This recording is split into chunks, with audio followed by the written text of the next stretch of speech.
The second Aryna Sabalenka stepped off that team bus at the Porsche Arena.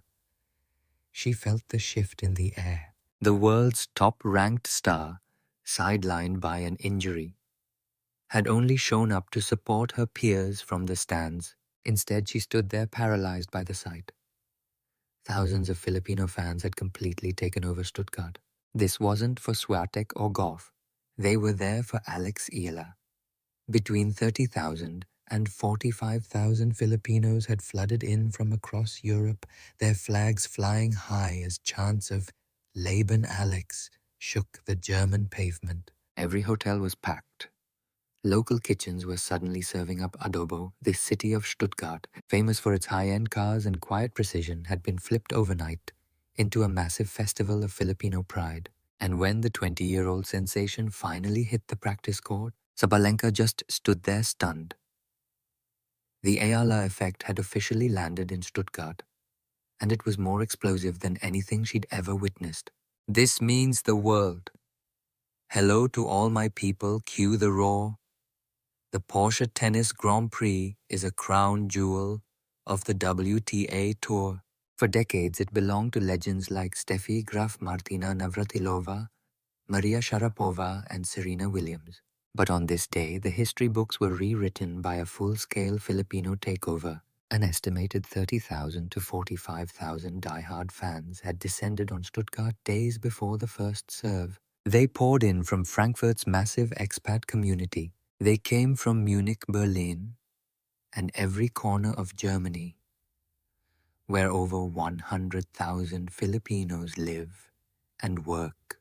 They flew in from London, Italy, and Switzerland. The chaos outside the Porsche Arena was unlike anything the sport had ever seen. Fans camped on the sidewalks, flags tied to lampposts, their energy keeping the city awake. When the gates finally swung open for Eala's debut, the sea of people nearly overwhelmed the security teams. The stadium only held 5,000, but the crowd outside had swelled to triple that size. The Eala Effect, that wild phenomenon of packed arenas, crashing ticket sites, and fanatical loyalty, had followed the 20-year-old star from Melbourne all the way to Dubai, Miami, and Linz. Now it had hit Stuttgart. When players come from the Philippines, the arena turns into a war zone, a Davis Cup vibe. One veteran official noted, "This wasn't just cheering for an athlete. It was a nation claiming its ground." Those fans traveling across Europe weren't just supporting Eala. They were carrying the heart of the Philippines with them. They waved banners and sang loud, forcing the entire tennis world to stop and take notice. The economic impact on Stuttgart was massive. Local hotels hit total capacity, reaching numbers usually seen only during the city's famous Christmas markets. Downtown restaurants were cranking out adobo and lumpia to feed the massive influx of hungry visitors. The Stuttgart Tourist Board, caught completely off guard by the hype, had to scramble to hire extra staff to manage the crowds. To understand why 45,000 people would travel for one girl, you have to understand the Filipino spirit. There are 115 million people back home, and millions more scattered across the globe. Nurses in Dubai, engineers in California, caregivers in Canada. For years, this global powerhouse had no tennis hero to call their own. They watched other nations celebrate their icons, cheering for stars who didn't know their story. Then came Alex Eala.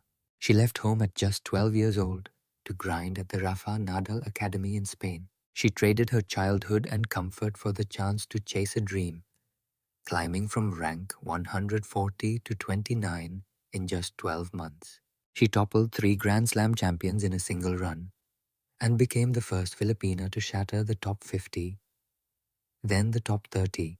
Yet she never lost her roots. She wore traditional flowers in her hair at Wimbledon and spoke her native tongue on the global stage. She always stopped to thank her fans, whether they were in Dubai, LA, or London. As one veteran referee observed, when players like her show up the stadium, it feels less like a tournament and more like a national battle. It's about more than ranking points or trophies. It's the soul of the Eala Effect. It isn't just about the game. It's about a global community finally finding its voice through a tennis racket. It's about millions seeing their own faces reflected on the world's biggest stage. The chairman of the Philippines Sports Commission, Patrick Gregorio, noted that Eala's star power was the reason the country could finally host its own WTA event. Business leaders like Eric Tang realized that wherever this sport draws a crowd, there's an opportunity to showcase Filipino culture. The Eala Effect isn't just tennis. It's about pride tourism and a massive economic shift. And in Stuttgart, it was on full display. Throughout the madness, Aryna Sabalenka watched everything from the player's box. The world #1 sidelined and observing, couldn't pull her eyes away from the sea of passionate Filipino fans. With 4 Grand Slam titles and years at the top of the rankings, she was used to the spotlight. But this was on another level. Usually she's the paparazzi's dream. But Stuttgart felt different. The usual hype was drowned by a sea of Philippine flags. Fight Alex roared through the stadium. Thousands of Filipinos turned the Porsche Arena into a thunderous wall of sound. This wasn't about the world champion. All eyes were on 20-year-old Alex Eala, the world's 46th ranked player. She lacks a major trophy and just tumbled from 29 after losing her points in Miami. When the lens hit Sabalenka, her face said everything. The world's top player, a veteran of the big stage, looked completely stunned. "I've never seen this," she reportedly told her camp. "The love for her is unreal, unlike anything I've ever felt." A single shot of the world #1 mesmerized by a rival's practice perfectly defined the Eala factor. Sabalenka's shock went viral instantly. Fans combed through the footage trying to read her mind. Some felt for the world #1, realizing the immense weight she has to carry. Others saw it as proof that icons can be shaken by a movement. Those 30,000 fans aren't just watching. They're witnessing history. Monday, Eala battles Leylah Fernandez in a high-octane Filipino duel. Fernandez, 23, sits at 25 with a lethal resume, a US Open finalist in 2021, with 5 titles and a career best of 13. Her maternal roots run deep in Leyte. Outside the lines, she's all class, describing Eala as a sweet girl and a powerhouse. "We talk whenever we can since we're peers," Fernandez shared. "But once they hit the court, the warmth vanishes. This is war. Both are starving for a win to jumpstart their clay season." At 20, Eala is rebuilding at 46 after her ranking slipped from 29 post-Miami. She arrives after a battle in Linz, nearly upsetting Jelena Ostapenko, before a 5-1 lead slipped through her fingers. But that loss couldn't dim her milestone, her first professional clay win, snatched from home favorite Julia Grabher. Meanwhile, Fernandez has struggled through 2026, winning only 4 of 13 matches. She just crashed out in Charleston. Ranking favors Fernandez, but Eala has the heat. She's won 14 of 22 matches this season. That's one of the most elite winning percentages inside the top 50. And she has the secret weapon, 30,000 fans screaming her name under Philippine colors. That massive crowd in Stuttgart is more than an audience. They're a powerhouse. They prove Alex Eala's value can't be boiled down to just ranking points. She's currently sitting at 46, a slide from her career high of 29 after the Miami reset. Losing 390 points from her 2025 run was brutal math. But her market value is skyrocketing. The clay road lies ahead. Stuttgart, Madrid, Rome. Then the French Open. The hurdles are massive. She's still 0-13 against Czech opponents, a curse she needs to break. But she owns something no rank can touch: the undying devotion of an entire nation. Stuttgart was a festival of that love. Fans didn't just cheer, they celebrated alongside her. Singing and waving flags, they turned the Porsche Arena into a home game. The WTA took the hint. Because of the Filipino frenzy, Eala's matches are being moved to center court to handle the crowds and noisy broadcasts. This massive backing has turned her into the tour's favorite wildcard asset. Even if she doesn't qualify on paper, directors are lining up to invite her. Call it a perk, but for once, a homegrown talent is getting the edge. It's a rare, brilliant trade-off in sports.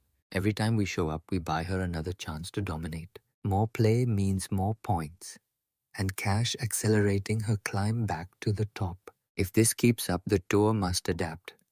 It's the only smart business move left. Her success is a windfall for the organization, and her army of fans is staying put. The moment Aryna Sabalenka stepped off the bus at the Porsche Arena, the atmosphere shifted. Thousands of Filipinos had taken over Stuttgart. They weren't there for the icons. They were there for Eala. 30,000 to 45,000 fans traveled from all over Europe, flags flying high. Fight Alex chants shook the German streets. Overnight, Stuttgart became a bastion of Filipino pride.